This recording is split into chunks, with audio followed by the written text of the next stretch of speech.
I want to talk to you about red folders. It's important that those red folders that we sent home at the beginning of the year, they stay in your child's backpack.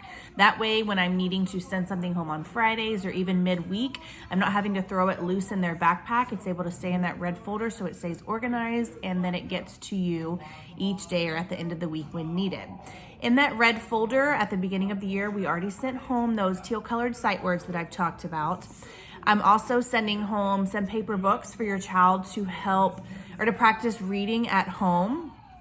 Any graded work that I have graded and sent home should be in that red folder. Unfortunately, sometimes it gets loose because I tell the kids themselves after I grade it and they take it back to their backpacks, I tell them put it in your red folder, and it doesn't always make it there. So that you might have to look for in their backpacks, but hopefully eventually it will end up going in that red folder so it stays more organized for you.